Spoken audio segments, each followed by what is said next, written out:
Ja, dann freue ich mich. Wir stürzen uns in den zweiten Teil, in den größeren Teil. Ich gebe Ihnen einfach einmal so ein bisschen einen Überblick noch über die weiteren Stufen. Also wir gehen jetzt aufs Ende der Zeit der Kulturepochen hin. Das ist die Zeit, wo also die Menschheit langsam aufhört, sich zu inkarnieren in körperlicher Gestalt.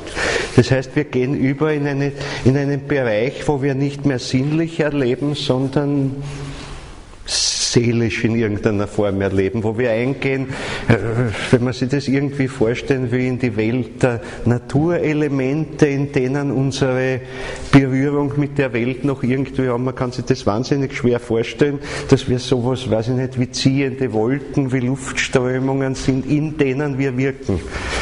Das wird so die nächste Übergangsstufe irgendwo sein. Wir sind also noch sehr erdennah. In Wahrheit waren wir das, bevor wir so geworden sind. Auf eine andere Art waren wir das.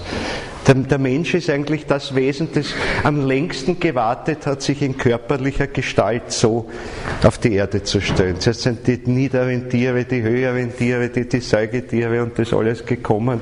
Dann irgendwann endlich, wie da schon alles fast verwirklicht ist, stehen wir dann endlich auch einmal zuerst noch so ein bisschen verwortakelt und dann als Homo erectus oder was dann irgendwann einmal wirklich aufgerichtet da. Das ist das allererste, was den Menschen auszeichnet, diese wirklich aufrechte Haltung, die nicht einmal die Affen so richtig schaffen. Nicht, weil wir stammen nicht vom Affen ab, sondern die Affen stammen in Wahrheit geistig gesehen von uns ab. Alle Tiere stammen von uns ab, ja sogar die Pflanzen, sogar die Mineralien. Eigentlich war, so sagen es ja ganz deutlich die Hebräer, einmal gab es den Adam Kadmon, den kosmischen Adam. Das ganze Weltall, das ganze Universum ist der Mensch gewesen ursprünglich, der Urmensch. Das ist nicht so, zwar Adam und Eva, zwar so Manderl und Weiberl, wie wir es jetzt sind. Der ganze Kosmos.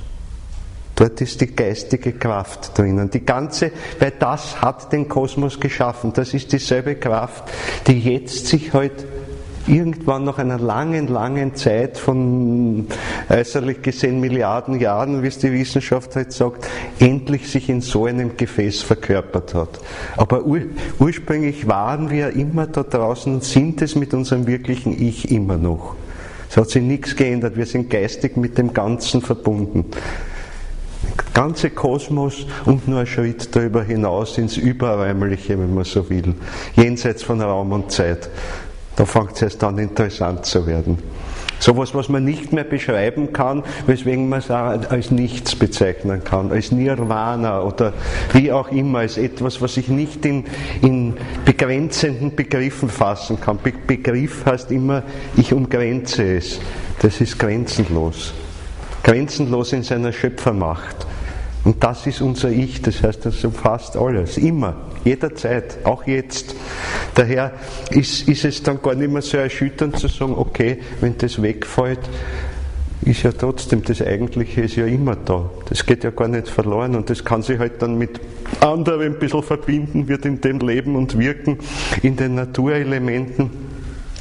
Wir tun es in Wahrheit, wenn wir nach dem Tod hinübergehen in die seelisch-geistige Welt, leben wir ja auch so. Sind wir deswegen auch nicht gleich ganz pfutsch von der Erde, sondern wir sind halt im Umkreis der Erde, aber wir sind noch sehr verbunden mit den Naturelementen, mit den Pflanzen, mit allem, was sich da tut. Wer verändert denn die Natur, dass sie zu uns wieder passt in der nächsten Inkarnation? Wir selber. Wir sind die treibende Kraft in der Evolution. Das müsste man mal in die Evolutionslehre reinbringen. Das heißt immer, alles passiert durch Zufall und Selektion. Ja, es ist schon, es fällt was zu, aber es fällt der Natur von uns zu. Wir arbeiten mit an dem. Wir sind heute, als Menschen, wie wir heute sind, so gewohnt, uns nur als das zu nehmen, der da jetzt in der Hülle steht und das ist es. Und da ist vielleicht der Hirnkastel, das besser oder schlechter funktioniert. Aber wir haben völlig verlernt zu merken, dass wir eigentlich die ganze Welt sind. Es gibt Dichter, die drücken das schon so schön aus. Alfons Petzold, der österreichische Arbeiterdichter, hat so ein schönes Gedicht geschrieben. Ich bin die Welt. In meinem Pulsgetriebe sagt mir das laut und deutlich jeder Schlag. Und was mich ewig macht, das ist die Liebe, mit der ein Gott erschuf den ersten Tag. Arbeiterdichter, Sozialist, sozialistischer Bürgermeister gewesen in Kitzbühel dann irgendwann. Er ist in Wien aufgewachsen, in ärmsten Verhältnissen und ist dann irgendwann, wie er dann bekannter wurde, nach Kitzbühel übersiedelt. Aber da ist so ein Gespür dafür, mit allem, ich will mit dem Größten und dem Kleinsten verbunden sein. Mich heben, also mit meinem Ich dem Boden die Stärke geben unter mir. Mich mit allen Bäumen heben auf, die wachsen. Also da ist sowas deutlich von dem Gefühl drinnen, ich stecke in dem allen drinnen, ich als tätige Kraft. Das sind wir. Und das sind wir am stärksten natürlich, wenn wir uns gerade von diesem körperlichen Instrument gelöst haben oder zumindest nicht unsere geistige Tätigkeit durch das bewirken, spiegeln lassen, sondern dass wir ein bisschen frei geworden sind. Dann kann man diese Sphäre wirklich auch erleben. Und wir sind in Wahrheit so dran heute. Und wissen Sie, jetzt sagt man, ja, aber es ist doch heute die Zeit des totalen Materialismus, oder wo, wenn man so weltweit schaut, viel Geistiges findet man ja gar nicht und die Menschen denken so materialistisch. Aber das ist gerade der letzte Schritt, der uns noch trennt, von dem ins Geistige gehen. Und gerade die Menschen, die spüren, die sehr knapp an der Grenze sind, wirklich zu eigenen starken Erlebnissen diesbezüglich zu kommen, aber auch dann nämlich zu dem Erlebnis halt nicht nur der lichten Himmelswelt, sondern auch der Welt der Widersacher. Das gehört heute auch dazu. Wenn wir es im modernen Sinn gehen, diesen Weg, heißt das, dass wir auch den Weg gehen, so wie ihn der Christus gegangen ist, abgestiegen zur Hölle, wenn man so will. Die Hölle ist aber nichts anderes als dieser finstere Ort der Geistferne, der Ort der Widersacher, der Ort der hemmenden Kräfte.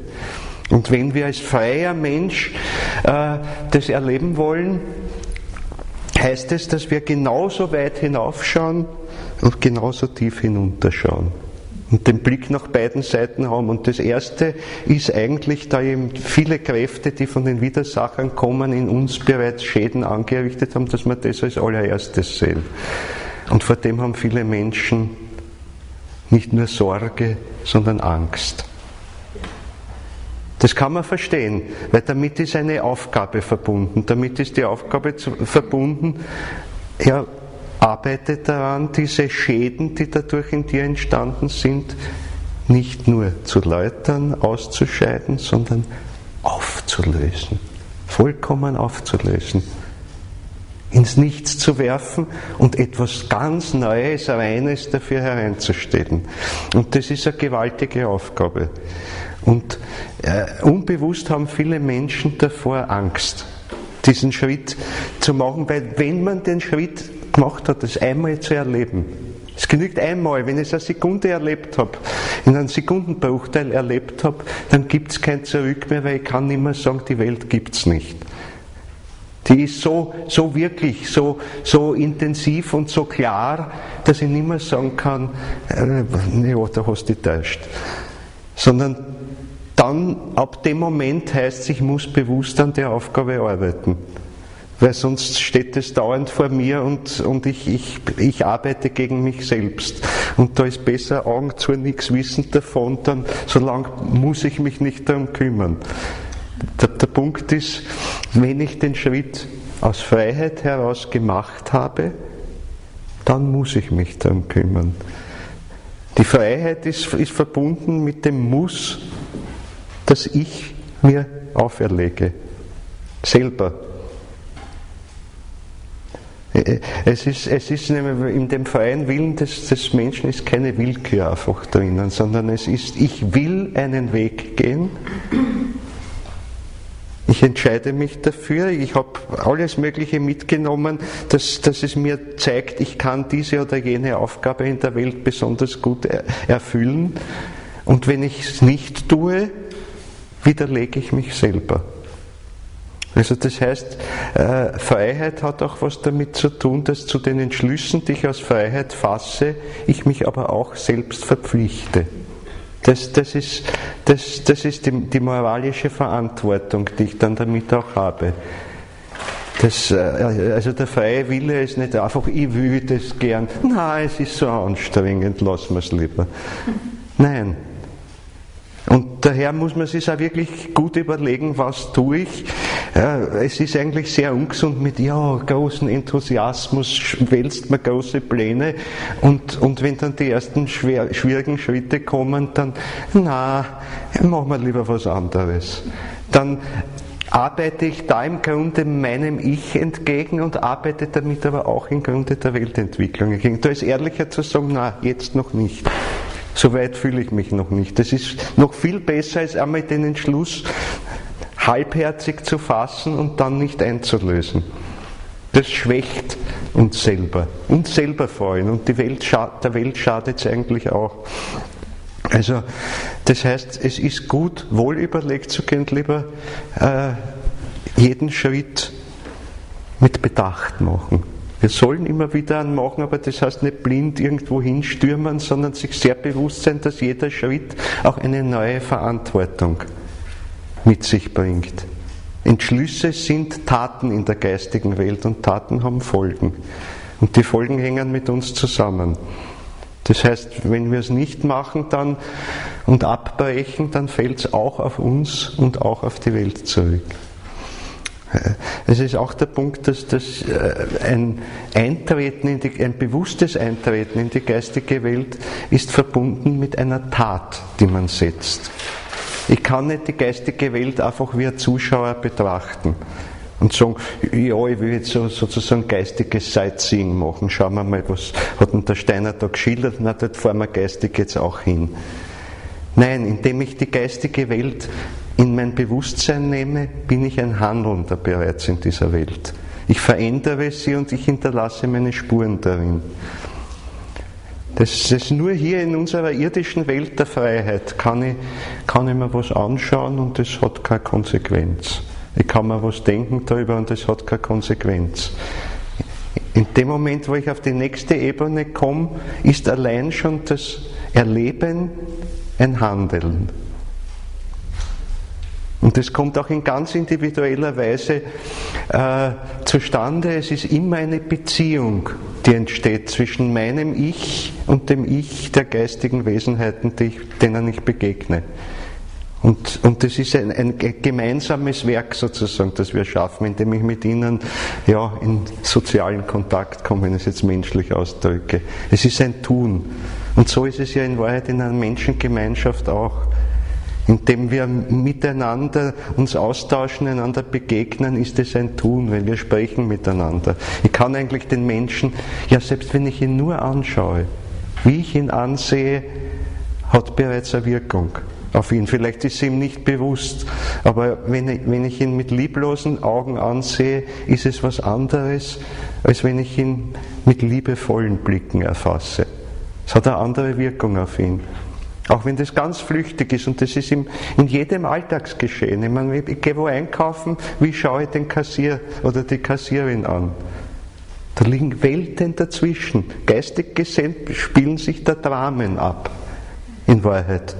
Dramen, die im positiven Sinn, dann wäre es eine Komödie eigentlich.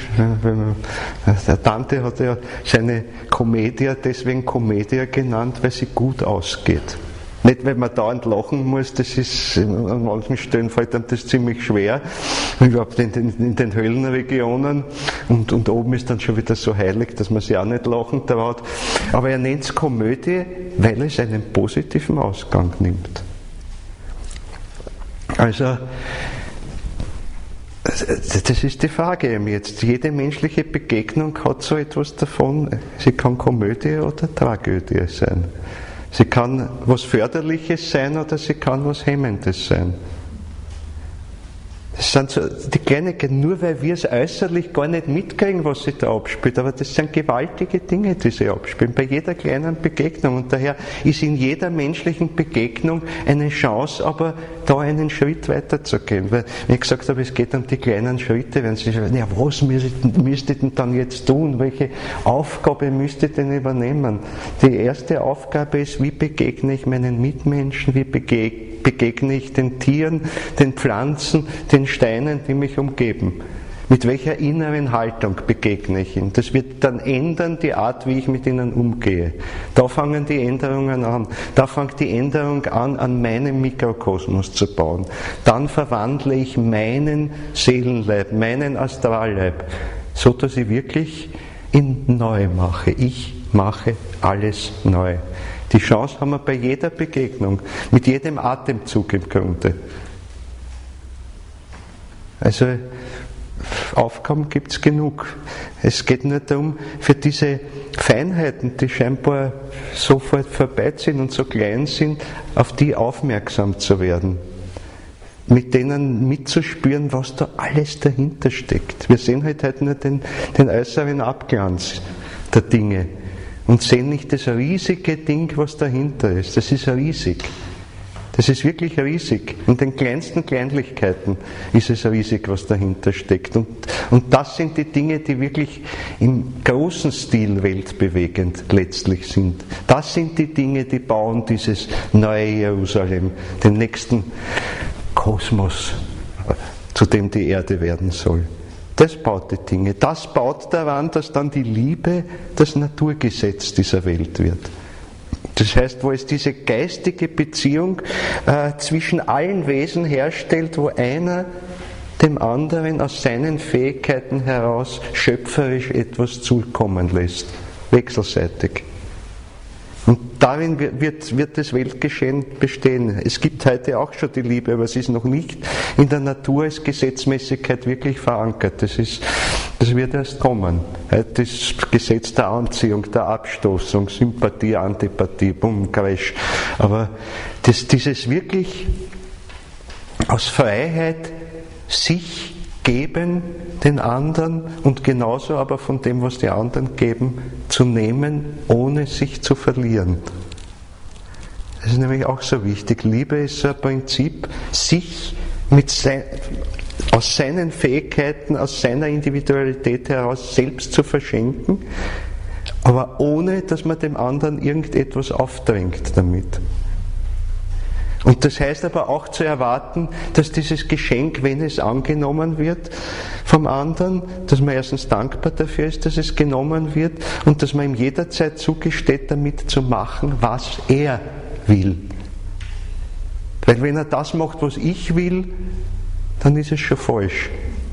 Er muss seinen Willen dem einbringen. Er muss es als Anregung nehmen, er muss es sich zu eigen machen und was Neues daraus machen.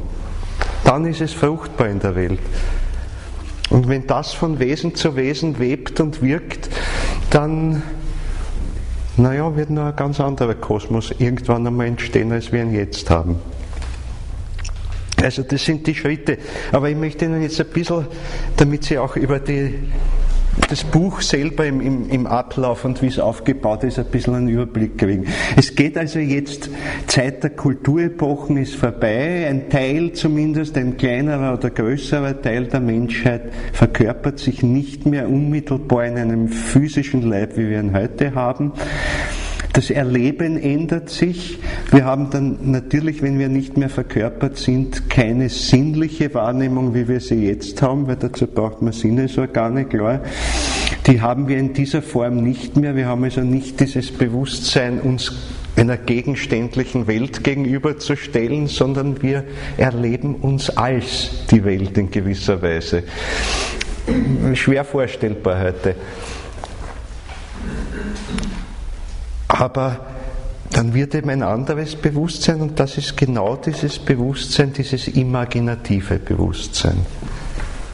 wo wir seelische Bilder erleben, in einer seelischen Bilderwelt leben. Bilder ist jetzt wirklich nur im übertragenen Sinn zu meinen, weil es sind eben keine sinnlichen Bilder, aber es sind Seelenkräfte, die sich bilden und umbilden, die ununterbrochen in Bewegung sind. Und wo jede Seelenregung, die wir haben, sofort das Bild mit verändert, aber auch wenn andere Wesen uns begegnen, sich das verändert. Also in diesem ganz lebendigen Geschehen leben wir drinnen. Das ist das Reich der Imaginationen, wenn man will. Und das wird in der Apokalypse jetzt geschildert mit der Öffnung der 7 Siegel. Es wird also auch vorher noch dazwischen geschildert, also der Thron Gottes und die 24 Ältesten, die rundherum sitzen. Also da kommt man schon in dieses imaginative Bild hinein, das sich dann aber enthüllt in 7 Siegeln, die geöffnet werden. Also es gibt ein Buch mit 7 Siegeln und diese 7 Siegel werden nach und nach geöffnet und jetzt sind wieder 7, wie soll ich sagen, Entwicklungsperioden werden da in bildhafter Form geschildert, die einerseits Kräfte aus der Vergangenheit aufnehmen, aber wieder in was Zukünftiges verwandeln. Also wir sehen jetzt einfach bei den Siegelbildern einfach jetzt zurück, aber nicht mit dem sinnlichen Blick, sondern mit dem imaginativen Blick und wir schauen, was daraus in der Zukunft werden kann. Das ist in diesen 7 Siegeln geschildert, die geöffnet werden. Also zuerst, Sie werden es wissen, es kommen die apokalyptischen Reiter. Also die ersten 4 Bilder haben alle mit Reitern zu tun. Zuerst kommt noch der Reiter mit dem weißen Pferd, der weiße Reiter, das ist noch was Lichtes. Wieso Reiter, wieso Pferd? Gibt es einen sehr tollen Hinweis von Rudolf Steiner, das Pferd, überhaupt das auch während der Erdentwicklung das Pferd entstanden ist, hat etwas zu tun mit der menschlichen Intelligenz. Der Mensch konnte seine Intelligenz, seinen Verstand deswegen entwickeln, weil er in der Natur vorher sozusagen das Pferdewesen aus sich herausgesetzt hat. Deswegen konnte er den Intellekt entwickeln. Der Zusammenhang ist der, dass das Pferd hat sehr, sehr starke Lebenskräfte, gerade auch im Kopfbereich, die sozusagen weit im Grunde über den Kopfbereich hinausgehen. Diese Kräfte hat der Mensch in sich hineingenommen. Und mit diesen Kräften denkt er. Wir denken nicht mit dem physischen Gehirn. Wir denken nie mit dem physischen Gehirn, sondern wir denken immer mit den Lebenskräften, die das Gehirn unter anderem auch bilden. Das physische Gehirn braucht man nur als Widerlager, als Art Spiegel, um uns dieser Denktätigkeit überhaupt bewusst zu werden. Diese Denktätigkeit ist nämlich in Wahrheit nichts anderes als ein Zipfel von der Kraft, von der Lebenskraft, von der Lebenstätigkeit, die unseren ganzen Körper bildet. Nichts anderes. Wir denken eigentlich mit der Lebenskraft, die unseren Körper bildet. Nichts anderes ist es. Nur damit es uns bewusst wird, muss dieses Lebendige am Hirnkastel sozusagen reflektiert werden, abgetötet werden, dann haben wir das Bild und das sind unsere Verstandesbegriffe. Da wird es dann ganz tot. Das ist so wie die lebendigen Schmetterlinge, die man dann fängt und aufspießt. So in etwa sind die Gedanken, die wir uns heute bilden. Eigentlich denken wir mit den Lebenskräften. Und wir stehen jetzt in dem Zeitalter, wo wir sehr aufpassen müssen, dass wir nicht ganz hineinrutschen in dieses Ersterbende und mitsterben mit dem und ganz tot werden. Dann gehen wir den Weg, wie ihn heute der Transhumanismus träumt. Dann gehen wir dort, dass alles eigentlich tot wird. Und dann ist Denken, Bewusstsein nichts anderes mehr als irgendwelche gespeicherten Informationen in Wahrheit. Das ist tot. Dann ist jeder Geist, jede Wirklichkeit, etwas Neues, Schöpferisches zu gestalten, ist weg damit. Das heißt, wir müssten, wenn wir das nicht haben wollen, lernen, bewusst zu werden in der Tätigkeit der Lebenskräfte selber. Also das heißt, ein lebendiges Denken entwickeln. Ein lebendiges Denken, der Bildekräfte, die da drinnen sind, die sonst sich erschöpfen darin, in den Körper zu gehen, sie rege zu machen, um in der Seele ein seelisches Bild aufzubauen zunächst einmal, um unsere Seele selber umzubauen.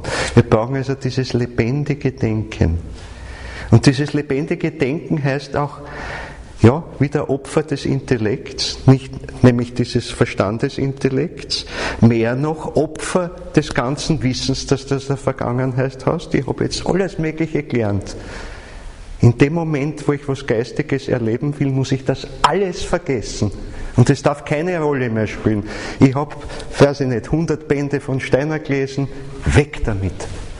Weg damit in dem Moment, wo ich geistig erlebe, spielt es keine Rolle mehr. Sondern ich muss es ganz authentisch neu aus dem erleben, was jetzt hier vor meinem geistigen Auge ist. Und dann kann ich es vergleichen wieder mit dem nachher. Um es zu kommunizieren, muss ich es herunterholen. Aber man muss es sich zu eigen machen, ins eigene Leben, in die eigenen Lebenskräfte integrieren, mit denen tätig werden und aus denen heraus erleben. Dann tue ich was. Tue ich wirklich was, nicht nur in der physischen Welt, sondern in der Ätherwelt, in der nächsten Welt. Und das hat Einfluss nicht nur auf meine eigene Lebenstätigkeit, sondern auf das Leben in der Natur auch draußen. Strahlt aus, ist ja alles verbunden in Wahrheit. Also die Art, wie wir denken, alleine, da geht es noch gar nicht um die äußeren Handlungen, die wir daraus machen, schon die Art alleine, wie wir denken, hat einen Einfluss auf das Weltgeschehen. Und vor allem, wenn wir es alle Menschen ja gemeinsam, die ganze Menschheit gemeinsam tut irgendwo.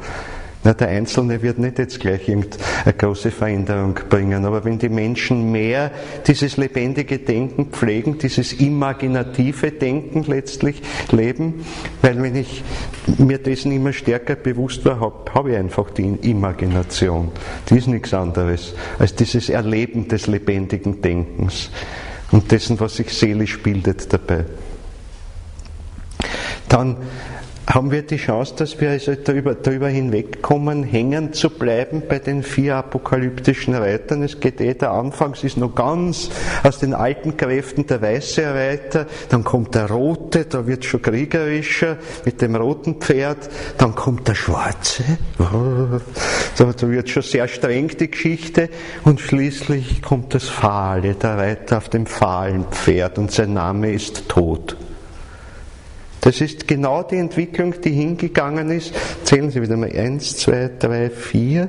Das ist jetzt auf einer höheren Ebene die Spiegelung der ersten 4 Kulturepochen. Mit denen hängt es zusammen. Es ist jetzt, im Grunde so kann ich es auch lesen, ich lese es jetzt von der imaginativen Seite, nicht mehr von der äußerlichen, sondern von der nächsten Ebene. Dann habe ich, 4. ist wieder die griechisch-lateinische Zeit, die Zeit, in der der Christus auf der Erde gelebt hat. Und der Reiter mit dem fahlen Pferd, das betrifft also schon die Zeit der Griechen und der Römer und des Mittelalters. Da erstirbt das Denken im Grunde. Mit so Höhepunkt, genialen Höhepunkt in der christlichen Theologie, zum Beispiel gegen Hochmittelalter, in der Scholastik, erstirbt das ganze Christentum in einer festen Idee. Musste aber sein, um es bewusst zu werden dafür. Einer der größten Meister in der Darstellung dessen war Thomas von Aquin.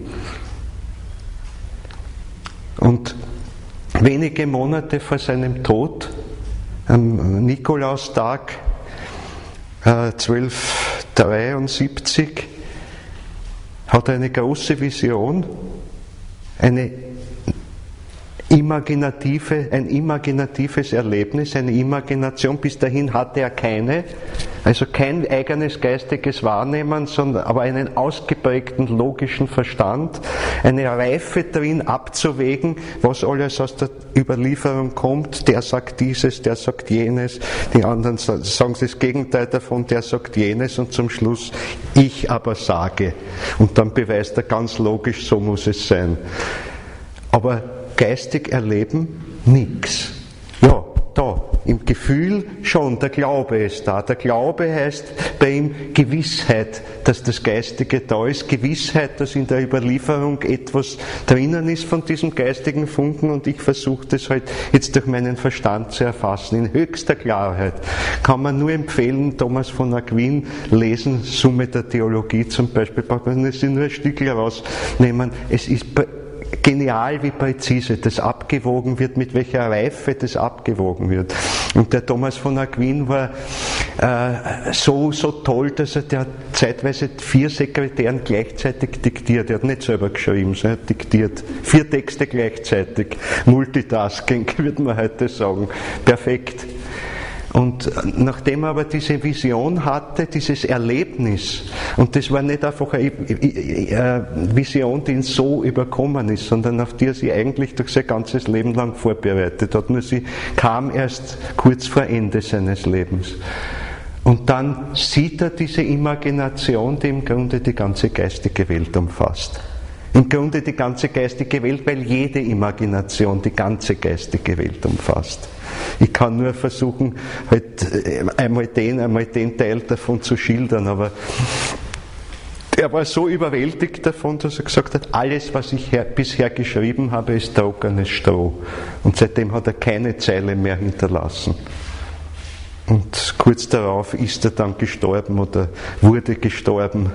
Also es ist sehr vermutlich vergiftet worden. Aber er hat dann nichts mehr geschrieben in der Richtung, weil er gesagt hat, das ist lächerlich, das ist so lächerlich, was ich geschrieben habe im Vergleich zu dem, was ich da gesehen habe.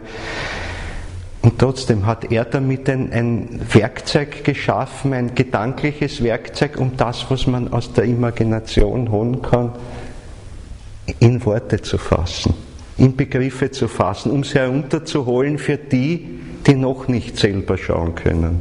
Das war ja auch die große Devise gerade der griechisch-lateinischen Zeit, selig sind die nicht schauen und doch glauben. Das ist gedacht für die Menschen, weil ganz bewusst war, es kommt die Zeit, mit der griechisch-lateinischen Zeit kommt es auf und läuft eben jetzt noch in unsere Epoche hinein, wo die Menschen eben geistig nicht schauen, wo sie nur das Äußere sehen, wo sie ganz am Boden ankommen, ganz letztlich im Materialismus ankommen, um alle alte Geistigkeit loszuwerden und sie völlig neu zu gewinnen. Man darf nicht glauben, dass man die alten Kräfte, die man hatte, die aber immer mehr durch die Widersacher ergriffen wurden, dass man die so einfach in die Zukunft darüber schmuggeln kann. Man muss eigentlich vollkommen, fest auf dem Boden landen, nicht nur am Boden landen, sondern sogar bis die Knie in der Erde stecken, geistig gesehen. Und jetzt aus dieser Notsituation heraus und in Überwindung der Angst, die jetzt ist, geistige Welt, wie, was, wo, ich weiß nichts mehr davon, ich kenne mich nicht aus, was kommt auf mich zu, den Mut zu fassen, aus dem Ich heraus, aus der Ich-Kraft heraus den ersten Schritt dort hinein zu tun. Das ist unsere Zeit, in der wir jetzt stehen. Jeder irgendwo. Und es wird den Großteil der Menschheit früher oder später ganz bewusst betreffen, dass sie diesen Schritt tun oder nicht tun. Wenn sie nicht tun, wird es für sie wahrscheinlich sogar noch schwieriger werden. Aber wo wir vor dieser Entscheidung stehen und das Zeitalter der Siegel, eben der Übergang jetzt von den 4 apokalyptischen Reitern auf die Zukunft, da entscheidet sich's jetzt in unserer Zeit, also mit dem 5. Siegel, mit der Eröffnung des 5. Siegels, da stehen wir halt jetzt drinnen. Naja, vielleicht lesen wir ein Stückchen zum 5. Siegel, dass Sie ein bisschen den Text auch hören.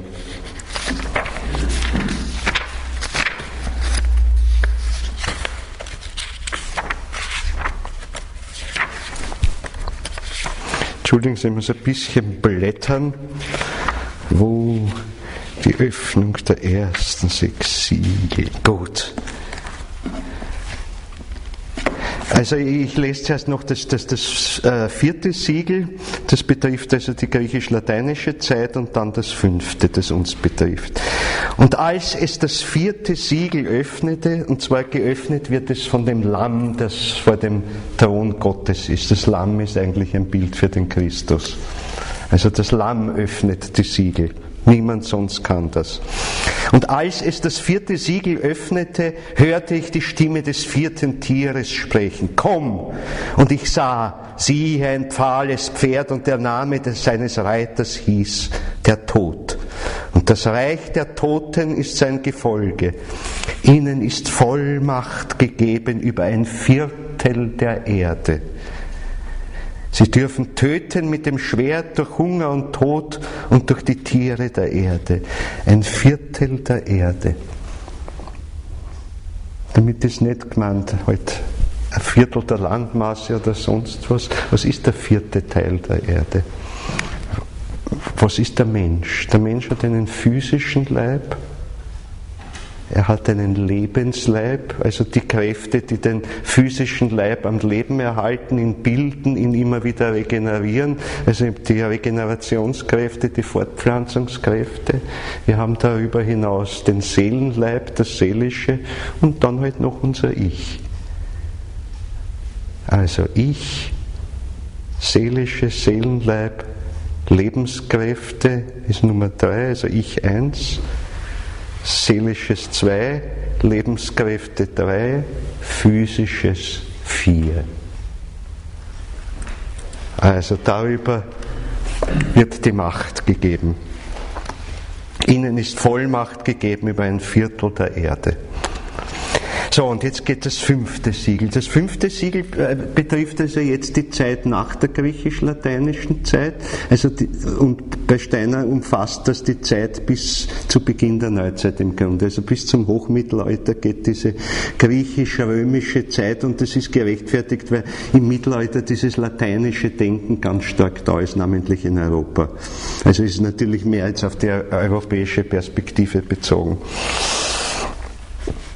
Und erst dann Übergang zur Renaissance, da ist noch einmal ein bisschen Wiederholung des Griechisch-Lateinischen, so des Ursprünglichen, aber dann geht's jetzt so richtig hinein in unser neues Zeitalter. Und da ist jetzt die Frage, kommt ein neues Denken?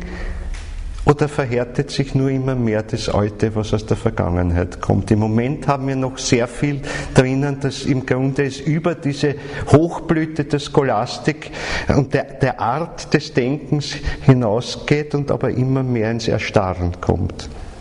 Und es müsste jetzt langsam aufwachen, dieses imaginative Denken, das unmittelbar aus den Lebenskräften schöpft, das unmittelbar bildhaft wird und die geistige Wirklichkeit, nicht nur über die geistige oder sonstige Wirklichkeit nachdenkt, aber nichts sieht. Im Grunde, was ist der Intellekt? Der Intellekt ist wie der Blinde, der sagt, ja, irgendwo glaube ich, ist da was von mir. Und jetzt fängt er zu spekulieren, an was da sein könnte, er sieht es nur nicht. Er sagt nur, ja, aber da hat mich was berührt, ich vermute, da ist jemand. Aber sehen da ist nicht, mitkriegen da ist nicht wirklich. Das heißt, ich bin im Intellekt dabei zu spekulieren, wie die Wirklichkeit, wie die Welt sein könnte. Im Grunde nichts anderes. Mehr haben wir nicht. Mehr kann der Intellekt nicht. Das heißt, so logisch manches auch klingt, deswegen muss das alles nicht wahr sein. Die Logik hängt ja auch immer davon ab, welche Faktoren wir berücksichtigen dabei. Wenn ich die richtigen Faktoren auswähle, hat das einen logischen Zusammenhang. Und wenn es halt dann in der Praxis funktioniert, denkt man sich, ja, das stimmt auch. Es kann aber in vielen Fällen auch nicht stimmen, weil halt dann noch andere Einflussfaktoren dazukommen. Und das heißt, wenn wir glauben, dass wir heute durch die Natur, und ich bin selber Naturwissenschaftler, also ich schimpfe nicht darüber, aber ich bin mir bewusst, wo die Grenzen sind. Wenn wir glauben, dass wir heute die Wirklichkeit erfassen würden mit der Naturwissenschaft, dann sage ich im größten Teil nein. Wir erfassen damit, wie wir uns halt jetzt denken, dass die Natur funktionieren könnte. Das ist es. Also wir sind Blinde, die darüber spekulieren, wie die Welt der Sehenden ausschauen könnte. Und wobei wir nicht einmal einen Begriff vom Schauen noch haben, als Blinde. Und so sind wir auf einer höheren Ebene heute auch und wir sind also auf dem Sprung, aber dorthin in eine nächste Ebene zu kommen. Diese Ebene des lebendigen, imaginativen Denkens, des Denkens, das eben mit der Öffnung der Siegel verbunden ist. Darum weist der Johannes dorthin, dort geht's hin. Und wenn das jetzt auch im großen Stil der Entwicklung erst nach der Entwicklung der Kulturepochen kommt, ja, na, da müssen wir es haben. Wenn wir nicht mehr verkörpert sind, haben wir kein anderes Bewusstsein mehr als so eines, weil die Sinne sind dann weg. Also entweder würden wir dann völlig bewusstlos sein oder wir haben dieses imaginative Denken, mit dem ich auch das sehe, was zwar nicht mehr äußere Realität ist, aber dafür geistige Wirklichkeit ist.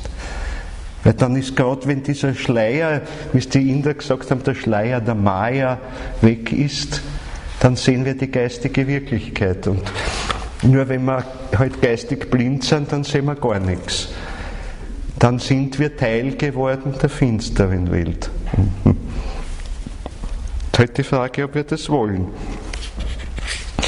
Also uns betrifft das jetzt ganz besonders und als es das 5. Siegel öffnete, also das Lamm, sah ich unterhalb des Altares die Seelen derer, die um des göttlichen Wortes und um ihrer Zeugenschaft willen den Opfertod erlitten hatten.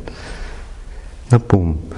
Und sie riefen mit lauter Stimme, heiliger und wahrhaftiger Weltgebieter, wie lange zögerst du mit dem Gericht, das unser Blut an den Bewohnern der Erde sühnt? Und jedem Einzelnen von ihnen wurde ein weißes Gewand gegeben und es wurde ihnen gesagt, sie sollten noch eine kurze Zeit in der Ruhewelt verharren, bis sich auch noch die Schicksale ihrer Mitknechte und ihrer Brüder erfüllt hätten, die gleich ihnen den Tod erleiden würden.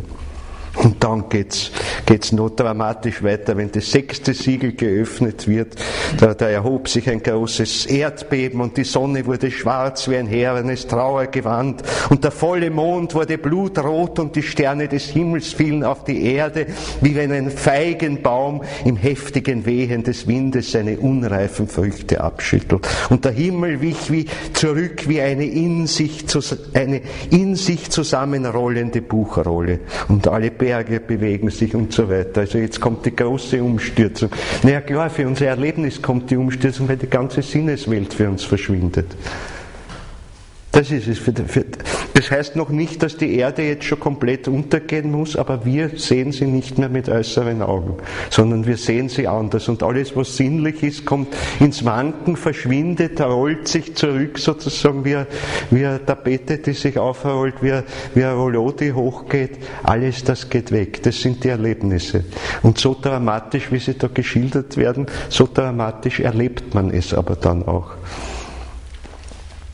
Ich meine, darum immer eigentlich, wenn Menschen schildern, wie sie das erste Mal zu einer solchen geistigen Schau durchbrechen, dann sind das immer sehr ähnliche Schilderungen wie dieses. Es ist die Schilderung dessen, wie das ganze Sinnliche einfach verschwindet. Und zwar in einem dramatischen Prozess verschwindet. Und dafür aber etwas anderes auftaucht, was man im Grunde nicht in Worte fassen kann. Das heißt, man kann eigentlich nur schildern, das was weggeht und die Dramatik erleben. Die Dramatik des Erlebens selber ist schon die seelische Erschütterung, ist die seelische Bewegung, in der sich das eigentliche Bild ausdrückt. Wir müssen die Worte alle wegfassen, aber die Erschütterung, die Veränderung, die mit mir vorgeht im seelischen Erleben, die hernehmen, dann haben sie den Weg in die Imagination, die eigentlich geschildert wird. Man muss jetzt die ganzen Bilder wegfallen lassen und nur die Seelenbewegung, die sie angeregt haben, behalten. Dann öffnet sich für mich das Siegel. Dann habe ich das eigentliche Siegel. Aber ich muss es erleben können. Ich kann nicht wie der Intellektuelle sagen, aha, sehr interessante, dramatische Schilderung. Lasset uns sehen, ob nicht andere Schriftsteller oder Religionsstifter etwas Ähnliches gesagt haben. Aha, dann kommt man drauf, wo sind die Wurzeln? Da gibt's diese Überlieferungen, da jene. Sie haben eine große Ähnlichkeit. Das ist alles sehr interessant natürlich, aber mit der Imagination, zu der es führt, hat gar nichts zu tun. Sondern muss ich einfach mich so seelisch bewegen lassen von dem, was durch die Schilderung angeregt wird. Nicht die Schilderung selber ist das Wichtige, sondern was durch sie in meiner Seele angeregt wird. Gesundheit. Dann komme ich dorthin, dann verstehe ich den Sinn, fange ich an zu verstehen den Sinn dieser Siegelbilder. Und da geht es halt eben jetzt wieder durch 7 Stufen durch, bis wir zum Schluss also dorthin kommen. Es wird dann von den 144.000 Auserwählten gesprochen.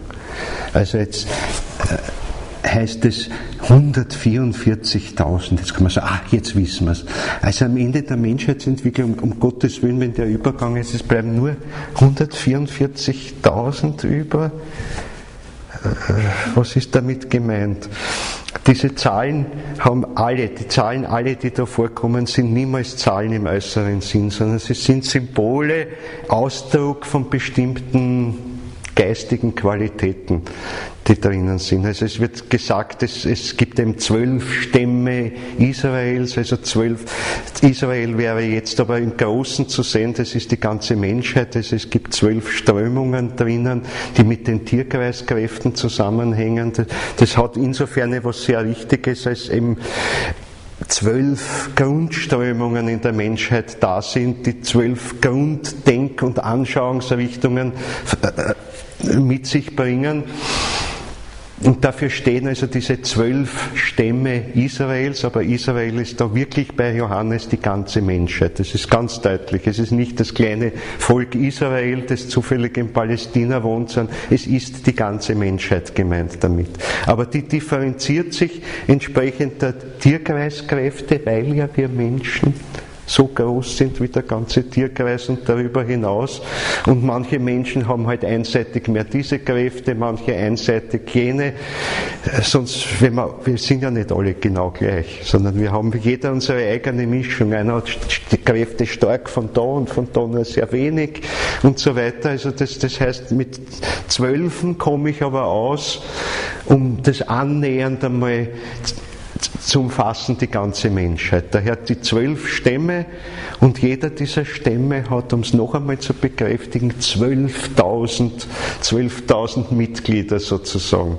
Da ist schon klar, dass nicht eine äußere Anzahl dann gemeint sein kann, weil das jetzt die Menschheit gerade überall genau 12.000 hat. Das wäre unwahrscheinlich. Es ist also auch wieder symbolisch gemeint, es ist noch einmal die 12 drinnen und es ist die 1000 drinnen.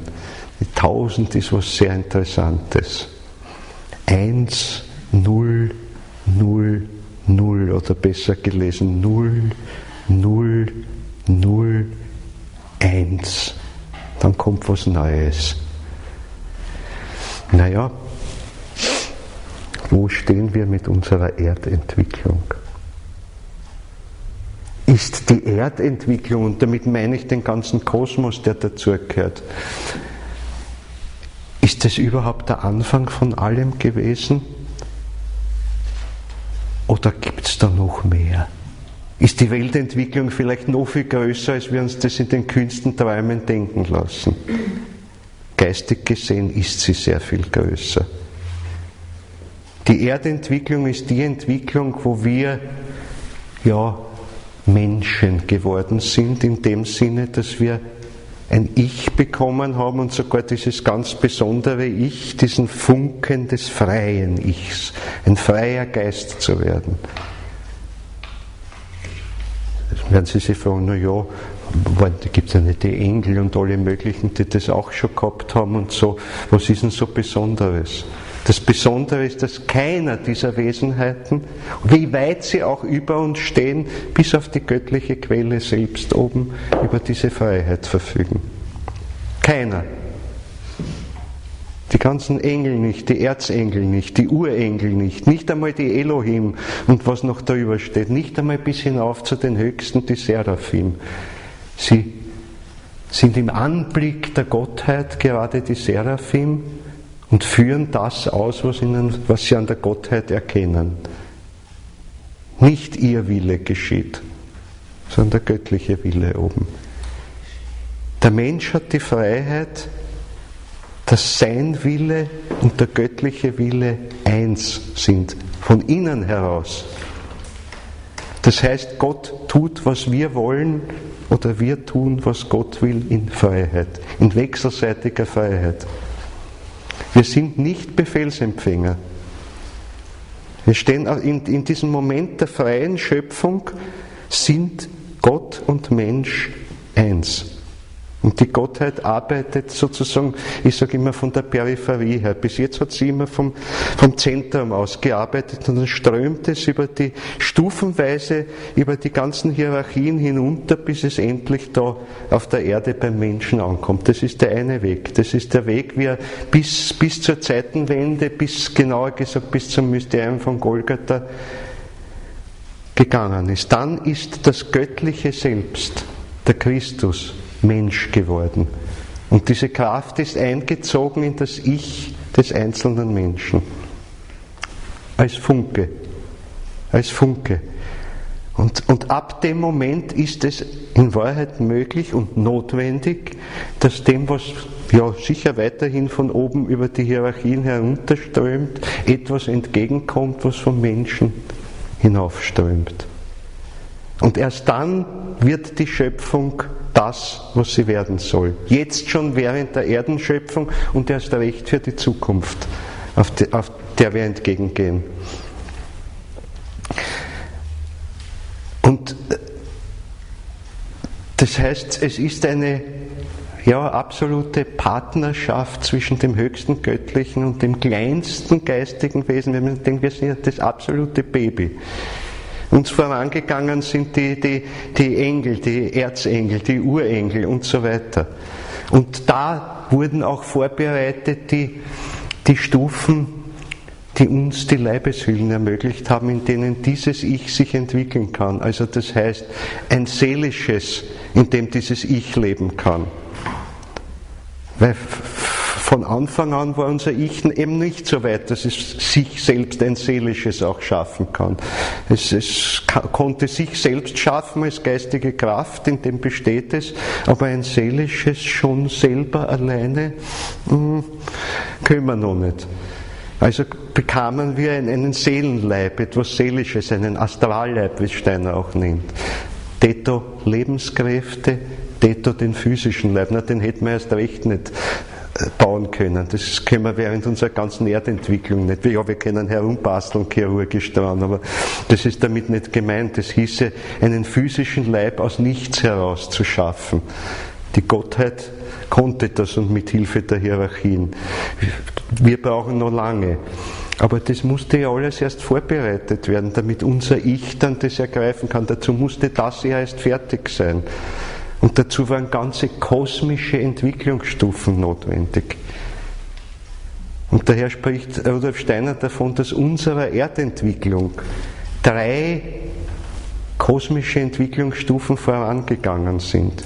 Die nennt er den alten Mond, die alte Sonne und den alten Saturn. Ich will jetzt gar nicht im Detail darauf eingehen, aber es wurde auf dem alten Saturn die erste Anlage des physischen Leibes geschaffen, allerdings noch als zarte Wärmegestalt, kann man sich gar nicht vorstellen. Nur Wärme, nur Wärme. Heute der Rest oder das, was daraus geworden ist, haben wir heute in unserer Blutwärme zum Beispiel drin. Wir sind immer noch alter Saturnmensch irgendwo. Und gerade in dem warmen Blut kann das Ich sehr stark wirken. Also gerade dort fühlt es sich wohl. Aber das musste alles sein. Also es musste abgeschlossen sein in sich die alte Saturnentwicklung. Damit war die Grundlage für den physischen Leib und der ist dann halt aus einem Wärmeleib ein Luftleib geworden, auf der sogenannten alten Sonne. Das kam dann dazu, da kamen die Lebenskräfte noch dazu, die richtigen. Dann kam der alte Mond Da kam dieses Seelische, die Seelenkräfte dazu, also alter Saturn, alte Sonne, alter Mond, jetzt als viertes die Erde. Die ersten drei sind in sich abgeschlossen, vollendet. 0, 0, 0. 3 Nullen und jetzt ein Eins, was Neues. Mit dem Eins fängt was Neues an. Das heißt, die Zahl 1000, wo immer die Zahl 1000 vorkommt, heißt es, aus 3 vorangegangenen, in sich vollendeten Zuständen kann jetzt etwas Neues entspringen. Das sagt die Zahl 1000. Und das in 12 Variationen, 12.000. Und wenn ich das nur einmal mit 12 multipliziert, die 12 Stämme, das bei jedem einzelnen dieser Menschenstämme, und jetzt noch einmal mit 12 multipliziert, dass ich alle umfasse, habe ich die 144.000. 1000 mal 12 mal 12. Das steckt hinter der Zahl. Und das ist keine Anzahl, sondern es bezeichnet die Qualität dieser Menschheit, die sich diese Kräfte erworben hat. Die sind bereit dazu. Wer sozusagen noch nicht gekommen ist, überhaupt bis zu der 1000 in sich, das heißt, wo das Ich noch nicht wirklich aufgewacht ist, die sind noch nicht bereit dazu. Die zählen dann nicht zu den Auserwählten. Sie können es vielleicht später einmal nachholen. Aber die mitgehen, die bereit sind, aus der Freiheit, aus dem wachen, freien Willen heraus mitzugestalten an der Welt, die sind durch diese Qualität, die sie damit entwickeln, Teil dieser 144.000. Und das können in Wahrheit Milliarden sein, es können auch ganz wenige nur sein. Es steht nirgends drinnen. Ja, jetzt die Zeit läuft dahin, wie ich sehe. Ja, wie geht's weiter? Ganz grobe Züge auf diese Stufe der Imagination, des bildhaften Erlebens, das bei den Siegeln gegeben ist, folgt dann der nächste Einschnitt. Es kommt die Zeit der Inspiration. Dann löst sich die Menschheit noch mehr von der eigentlich irdisch-physischen Welt. Wir sind jetzt schon zwar im Übergang dort gewesen, aber jetzt geht's noch weiter und wir steigen noch höher auf und dann beginnt im übertragenen Sinn die geistige Welt nicht nur in seelischen Bildern zu erscheinen, sondern als ein seelisches Tönen, als eine kosmische Symphonie, wenn man so will, eine Welt der Inspiration, die aufgeht. Und dann erklingen die 7 Posaunen. Dann kommen die Engel mit den Posaunen. Das ist damit gemeint. Also immer wenn in der Bibel, wo Posaunen steht, heißt es, ich schildere jetzt aus der Ebene der Inspiration heraus. Inspiration heißt, dass ich jetzt wirklich ganz klar das, was ich in den Bildern erlebe, auch in seiner Tiefe so verstehe, als würde ich die Worte, die Klänge, die Musik dieser geistigen Wesen erleben, die da zu mir sprechen oder die ich erlebe. Das ist die nächste Ebene. Und da ist es so, dass die Menschheit dann also schon ganz übergegangen ist in den ätherischen Zustand, also in den Zustand reiner Lebenskräfte. Da haben wir uns dann schon gelöst, auch sehr von den Naturelementen irgendwo. Also nicht nur, dass wir sowieso nicht mehr verkörpert sind, aber wir verlieren die Beziehung also zu den Naturelementen auch, steigen höher auf.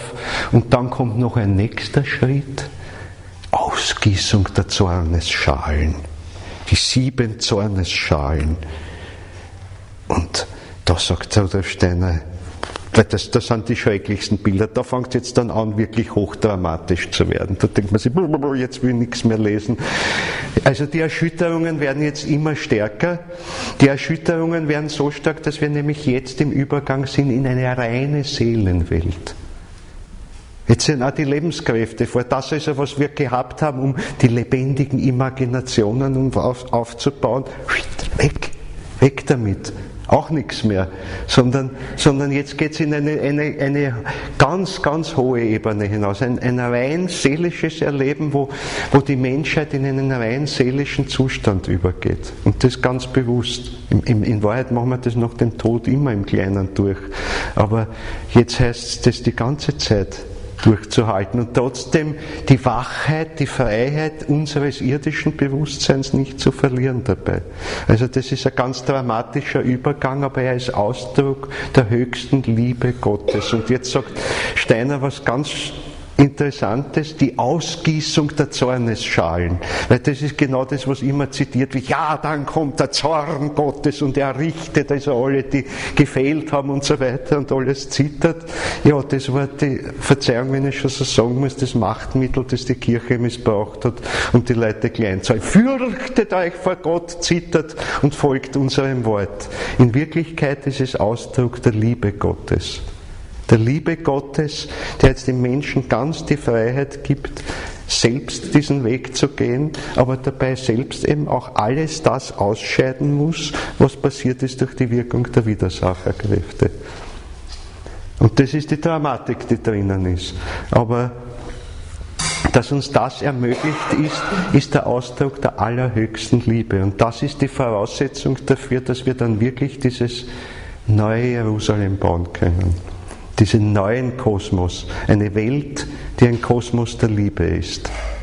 Wo das Naturgesetz ist, das von Anfang an in der Welt verankert ist. Ich meine, heute sind wir darin immer mit jedem Schritt als Menschen, um die Liebe zu erringen sozusagen, zu schauen, ob wir sie in uns aufbauen können, ob wir bereit sind, sie auch anzunehmen.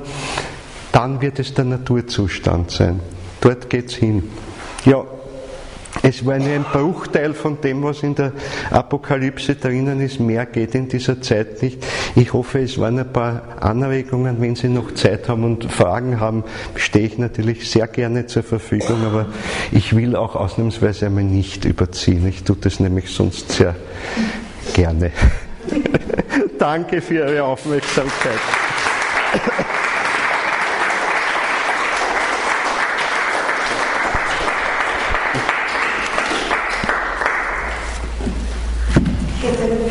Bitte. Und zwar, wenn der Mensch schon so eine Entwicklung macht, wie geht das mit den Widersachern weitermachen? Die auch eine Entwicklung durch? Luzifer und Ariman? Ja, wenn wir sie dabei unterstützen, ja. Da haben wir jetzt einen ganz riesigen Brocken natürlich überhaupt noch nicht besprochen, zu dem sind wir nicht gekommen. Es gibt ja in der Apokalypse so eine sehr dramatische Stelle, wo von der Zahl des Tieres die Rede ist. Also den Drachen mit den 7 Häuptern und den 10 Hörnern habe ich schon erwähnt, aber es gibt eben noch etwas Schlimmeres.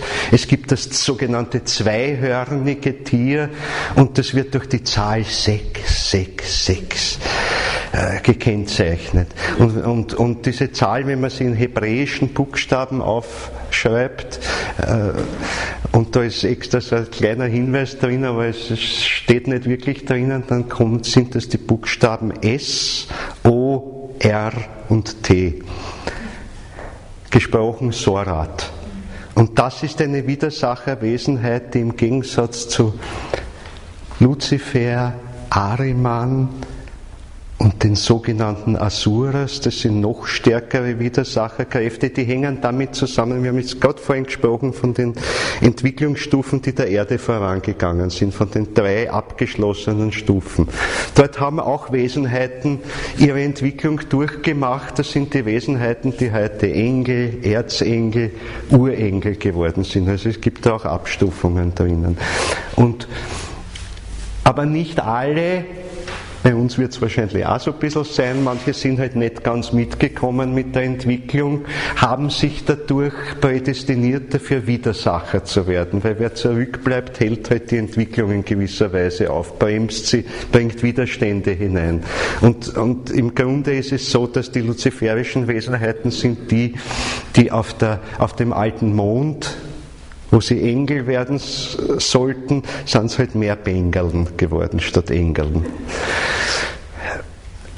Und und locken uns Menschen halt immer ein bisschen in eine andere Richtung. Und auf der alten Sonne, die also davor war, sind die Wesenheiten, die regulären, heute Erzengel geworden, die anderen, die zurückgeblieben sind, erfüllen die arimanische Aufgabe. Und am ersten Zustand, auf dem alten Saturn, haben die Wesenheiten begonnen, die heute Urengel sind. Das ist also was ganz Gewaltiges. Urengel sind zum Beispiel die Wesenheiten, die eine ganze Kulturepoche geistig inspirieren.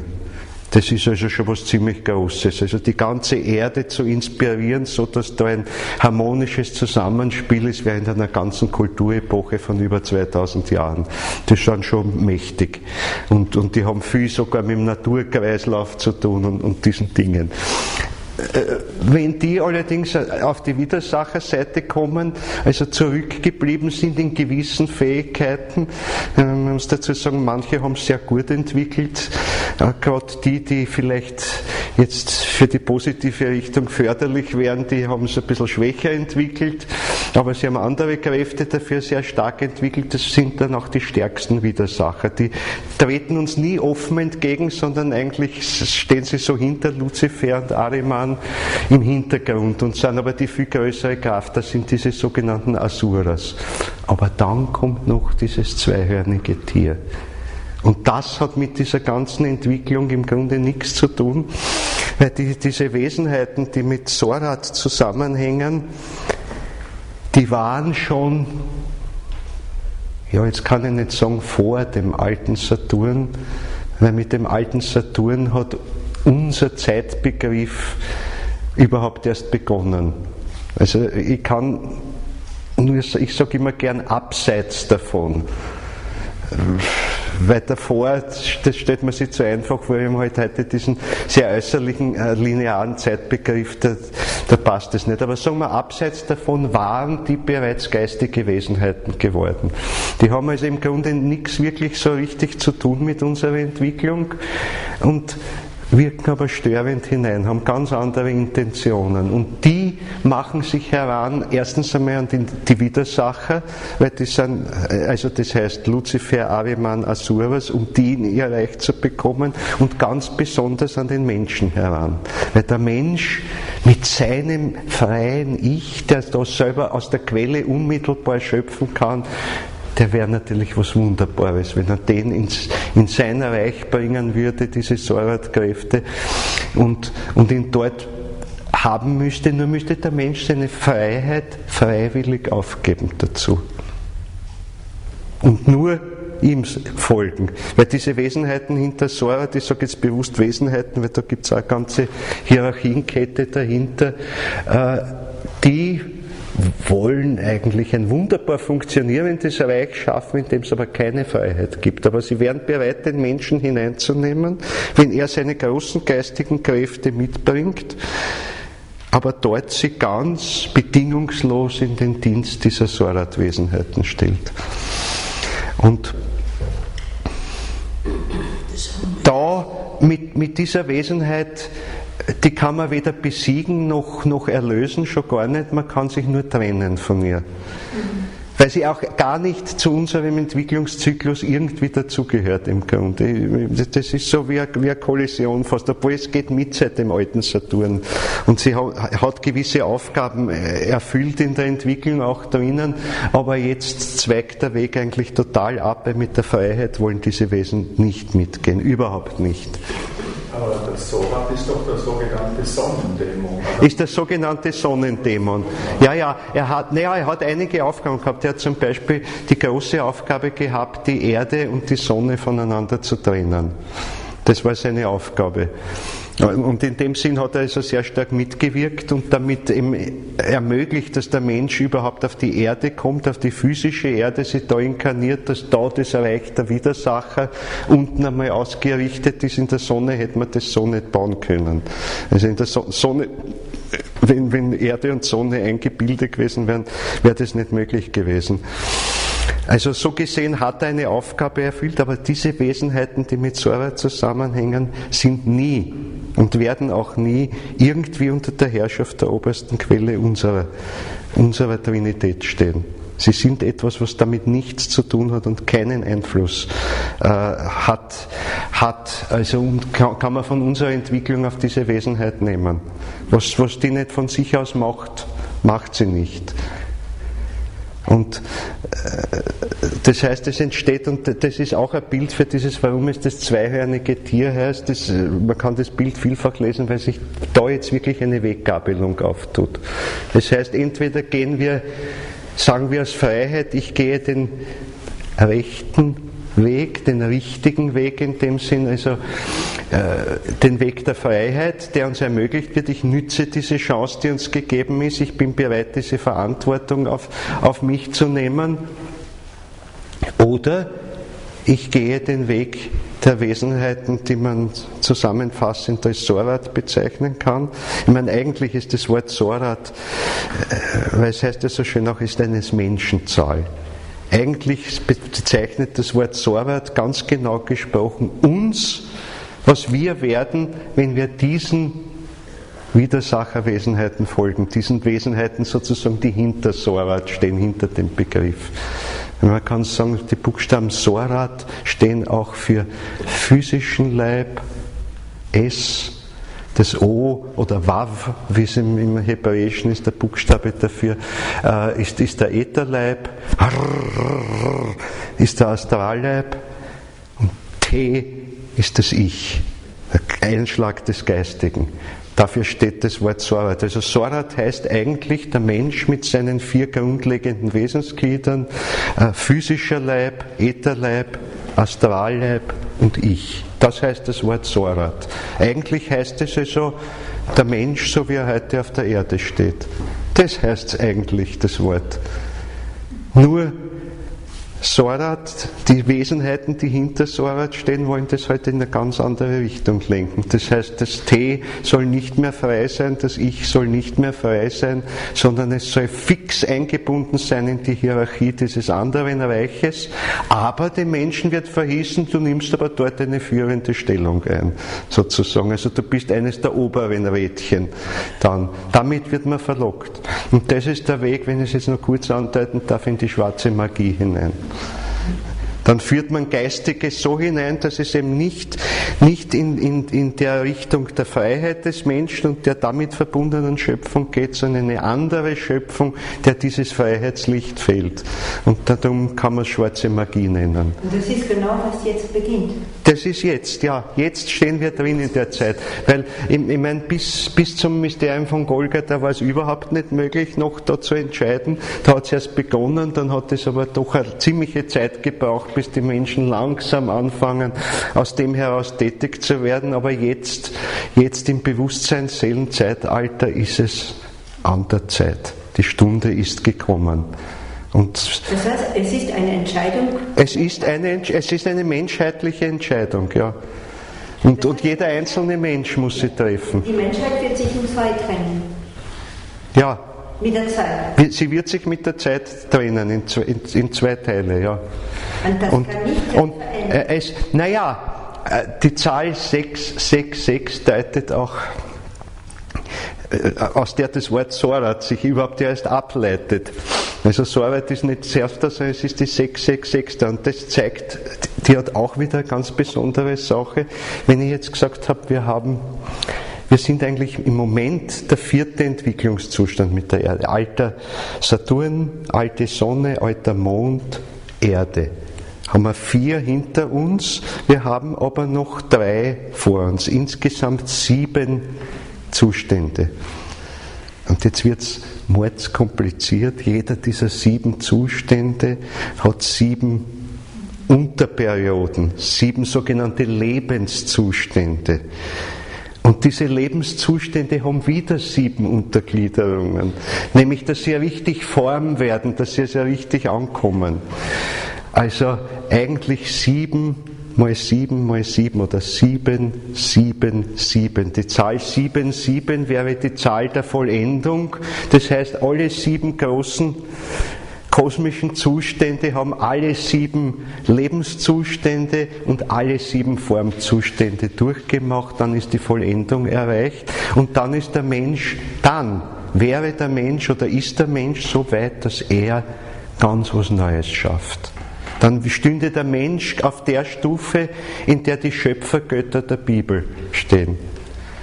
Das ist nämlich nicht die oberste Gottheit, sondern es ist die Hierarchie der sogenannten Elohim. Die stehen gerade über den Urengeln. Engel, Erzengel, Urengel, dann kommen die Elohim. Das sind die in der was als Gott bezeichnet in der Bibel, oder was? Bitte?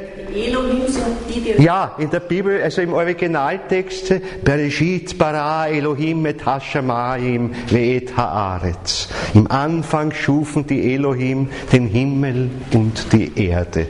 Die Elohim, Mehrzahl. Him ist Mehrzahl.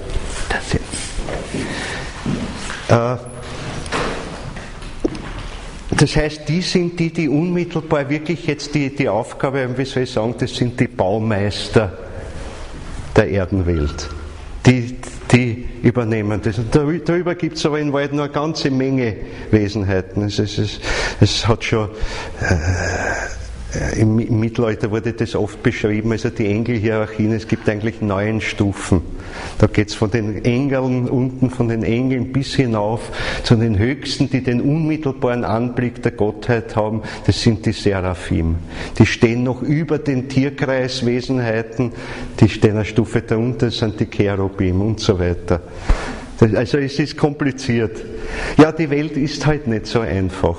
Die ist mindestens so kompliziert, wie wenn man heute irgendwas naturwissenschaftlich untersucht. Die ist riesig kompliziert und nur das sind Dinge, die aus der geistigen Wahrnehmung kommen und es ist ja interessant, dass heute auch in der Naturwissenschaft es ja irrwitzigste Spekulationen gibt von Paralleluniversen und was Gott was alles. Also dass es neben unserer Welt noch tausende andere gleichzeitig gibt und alles Mögliche. Also die brauchen nicht sagen, dass wir Phantasten sind. Es gibt dort auch die irrwitzigsten Bilder. Die Welt ist einfach viel größer. Sie wollten jetzt nochmal sagen, was die Dame gesagt hat, diese Verbindung jetzt 666777, ob da eine Erlösung... Ja, genau, auf das wollte ich hin, ganz genau. Aber dazu musste ich mir, die 777 ist also die Zahl der Vollendung. Und jetzt bis zur Zahl 666, also das heißt 6. kosmischer Entwicklungszustand. Dort der 6. Lebenszustand. Da kann man sich noch ändern. Und dort der 6. Formzustand. Bis zu dem Zeitpunkt ist die Umkehr möglich. Dort fällt die letzte Entscheidung. Also dort ist dann endgültig, dort geht es dann ganz. Welche Kultur ist das dann? Naja, das geht schon über die Kulturepochen hinaus. Das geht schon im. Das geht. Das ist noch Zeit, dass es möglich ist. Auf der Venus. Ja, das nennt Rudolf Steiner, den 6. kosmischen Zustand nennt er aus bestimmten Gründen die neue Venus, aber ich will sie nicht verwirren mit den ganzen Planetennamen. Nur, wisst ihr, es ist halt nicht, das heißt nicht gut, das ist ja noch ganze Kosmen vor uns, da kann man jetzt in die Hängematte legen. Also es werden schon immer wieder die Weichen gestellt und es fängt jetzt an. Es fängt jetzt an und es wird halt immer schwieriger dann zurückzukommen, das muss man auch sehen. Es wird immer mehr Hilfe bedürfen von anderen, die ein Umfeld einfach schaffen für die anderen, dass sie doch noch die Umkehr aus eigener Kraft, weil umkehren müssen sie selber. Ich kann nicht die Freiheit entwickeln, wenn zwingend. Ich kann niemanden zwingen zur Freiheit, das geht nicht. Ich muss es ja auch, ich kann nur so unterstützen, dass es ja freilassend ist. Ich hätte noch eine Frage zur Reinkarnation und eben zur Weiterentwicklung des Menschen. Ja. Die Reinkarnation ist ja deswegen, damit sich der Mensch weiterentwickelt, genau. Damit wir ihm einmal das neue Jerusalem bauen. Und jetzt sind die Menschen, die sagen Nein und die sich von dem Bösen verführen lassen, werden die trotzdem, noch einmal, haben die trotzdem die Chance, sich wieder zu inkarnieren? Ja, also jetzt sicher noch, weil es jetzt schon so ein radikaler Entschluss zu fassen, das können wir noch gar nicht. Also, weil der Entschluss heißt ja nicht, gut, jetzt mach das Kreuzel da, SPÖ oder, nein, Blödsinn, falsch, also Sorrat oder reguläre Entwicklung, habe ich mich geirrt mit irgendwas, sondern das ist ein Prozess, der diesen Willen aufzubringen, willentlich zu sagen, ich gehe die andere Richtung, diese Kraft dazu, diese Entscheidung zu treffen, haben wir noch gar nicht. Endgültig sie zu treffen. Im Geistigen ist es eben nicht nur ein Kreuzel schreiben, sondern da muss ich mir bestimmte Willenskräfte, bestimmte Willensmotive, bestimmte Fähigkeiten überhaupt erst angeeignet haben, dass ich in der Realität diesen Entschluss wirklich fasse. Es ist nicht getan mit ja, ich gehe halt lieber links statt rechts, sondern um nur einen Schritt in die Richtung gehen zu können, muss ich mir die Kraft erworben haben, die geistige Kraft, um dorthin zu gehen. Das heißt, ich muss lang genug gearbeitet haben mit diesen Kräften hinter Sorrat, um überhaupt diese Abzweigung nehmen zu können. Und dort weiter fortgeschritten zu sein, so weit fortgeschritten zu sein, dass es wirklich keine Umkehr mehr möglich ist. Weil irgendwo ist dann der Punkt, da gibt es dann irgendwo einen Point of No Return sozusagen. Aber zu dem muss ich erst hinkommen. Und den kann ich nur durch meine Kraft. Das heißt, ich muss lang genug hart daran gearbeitet haben, diese, sagen wir mal, schwarzmagischen Kräfte wirklich zu entfalten. Dann ist wo der Punkt, wo ich sage, jetzt habe ich durch meine Taten bewiesen, dass ich diesen Entschluss gefasst habe. Ich habe mir alles angeeignet, was dazu notwendig ist. Und genauso ist es aber halt auch in der positiven Richtung. Da muss ich mir auch die entsprechenden Kräfte aneignen. Die zwei Möglichkeiten haben wir. Das sind die Zeiten jetzt. Ja. Entschuldigung. Das sind die Zeiten jetzt. Ja. Ja. Da stehen wir jetzt mittendrin. Ja, wir gehen jetzt Schritt für Schritt. Ich meine, das ist noch weiter Weg und es gibt immer noch zurück, das ist sehr lang. Aber jetzt hat die Zeit begonnen, wo wir daher gehen oder dorthin gehen. Etwas Humoristisches. Ja, das ist immer gut. Das heißt, ja. Wir müssen uns alles verdienen, es wird uns nichts geschenkt. Ja, es wird uns in gewisser Weise nichts geschenkt, das was wir uns selber schenken, aber wir werden reich beschenkt für die geistige Welt, weil uns steht alles zur Verfügung im Grunde. Wir müssen auch nicht alles selber machen, wir können auch nicht alles selber machen. Wenn ich heute gesprochen habe davon, zuerst einmal an uns selber arbeiten, unser seelisch-astralisches einmal umarbeiten, das ist der Bereich, den wir können jetzt. Für alles andere brauchen wir noch Unterstützung und wir bekommen sie, wenn wir es wollen, wenn wir es zulassen. Niemand würde es uns aufdrängen. Niemand tut es zwangsweise mit uns. Aber wenn wir einladen, die Wesen, alles steht uns zur Verfügung. Alles. Also darum brauchen wir auch, es geht nicht nur um Selbsterlösung, das funktioniert nicht. Wir können nicht alles selber machen, so weit sind wir einfach noch nicht. Am Ende der Entwicklung. Tschüss. Aber nur in Gemeinsamkeit. Gemeinsam, als Menschheit gemeinsam, ja. Absolut. Also, aber einfach Mut machen, Schritte auf dem hoffentlich richtigen Weg zu setzen, um das geht es in der Apokalypse. Und es ist eigentlich immer wieder die Betonung darauf, diese Kraft haben wir. Kann man summa summarum sagen, es gibt einen Weltenplan oder nicht? Wie würden Sie das beantworten?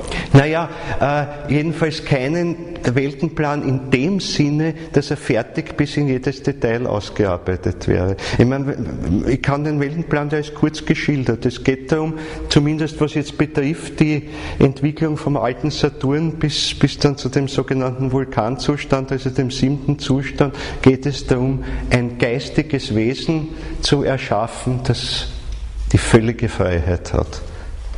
Oder überhaupt geistige Wesen zu erschaffen, die völlige Freiheit haben, weil es wird jetzt mit den nachfolgenden Entwicklungszuständen werden wieder Wesenheiten nachrücken, die ein Ich bekommen, die geistige Wesenheiten werden, und da geht der Freiheitsgedanke dann immer mit. Das ist einfach ein neues, wie soll ich sagen, Design der Schöpfung, das da mit drinnen ist. Aber diese ganze Entwicklungskette, es geht nur darum, die Freiheit des einzelnen geistigen Wesens zu bringen. Wie das im Detail, was dazu im Detail notwendig ist, ist nirgendwo vorhergeschrieben.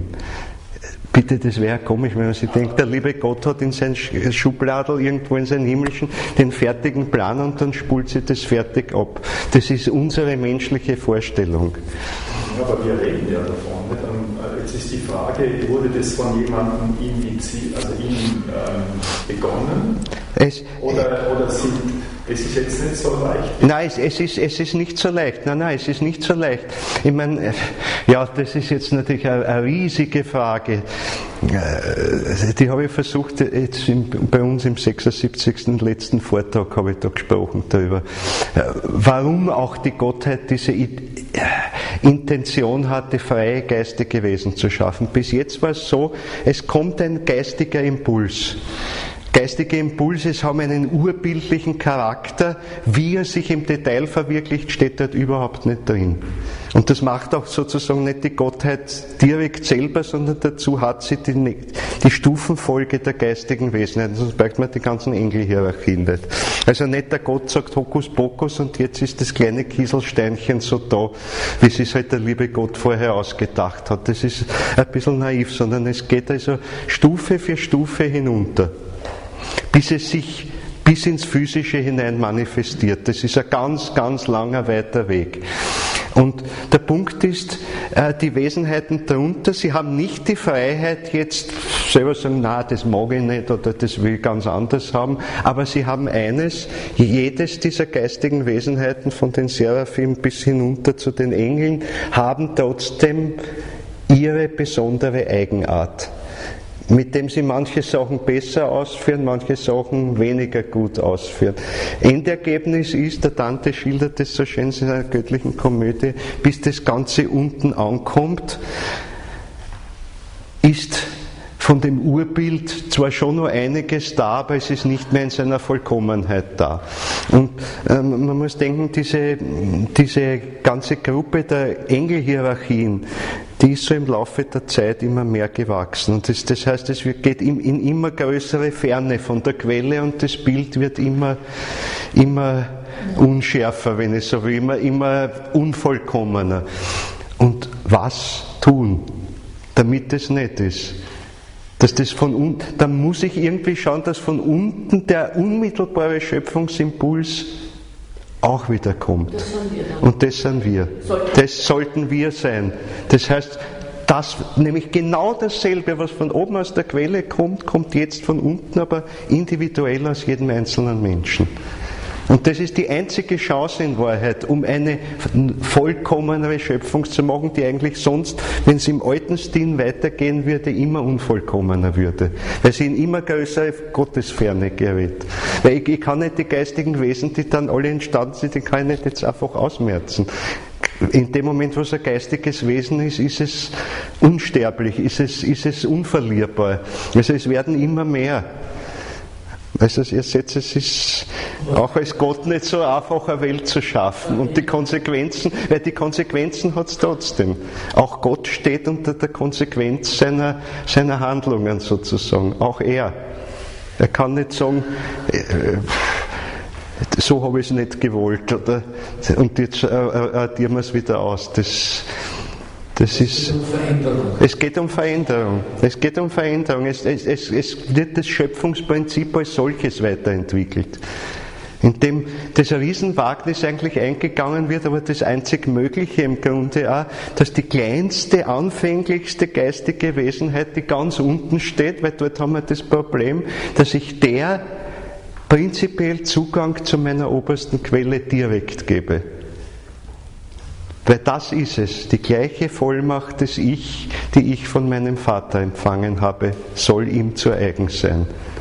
Aber das kann jetzt auch schief ausgehen. Ne? Das kann auch schief ausgehen, weil in dem Moment... den Dienst stellen von diesen, was wir so genau. heißt. Ja, also das ist das Risiko. Das ist das Risiko, weil also damit ab dem Zeitpunkt kann es ja komplett schief gehen.